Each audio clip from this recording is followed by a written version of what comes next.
Hey everyone, welcome back to my channel. Today I'm going to be talking about Threads, a new app from Instagram. Threads is designed to be a more personal and private way to connect with your close friends. What is Threads? Threads is a standalone app that is linked to your Instagram account. It allows you to send disappearing messages, share photos and videos, and see a summary of your activity with your close friends. Why use Threads?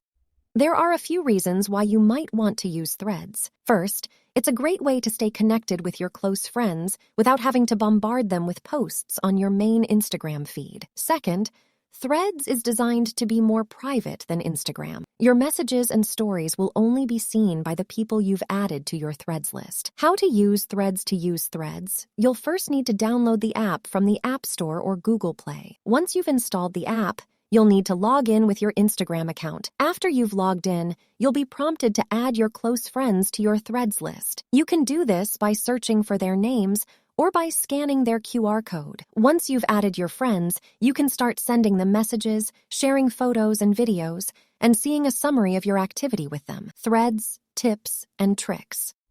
Here are a few tips and tricks for using Threads. You can use Threads to send disappearing messages. These messages will self-destruct after a certain amount of time, so you don't have to worry about them being saved. You can use Threads to share photos and videos that you don't want to share on your main Instagram feed. This is a great way to share more personal content with your close friends. You can use Threads to see a summary of your activity with your close friends. This includes things like who you've been messaging, what photos and videos you've shared, and how many times you've opened the app. Conclusion Threads is a great way to stay connected with your close friends in a more personal and private way. If you're looking for a way to connect with your friends without having to bombard them with posts on your main Instagram feed, then Threads is definitely worth checking out. Thanks for watching. I hope you found this video helpful. If you have any questions, leave a comment below and I'll do my best to answer them. And don't forget to subscribe to my channel for more videos like this one.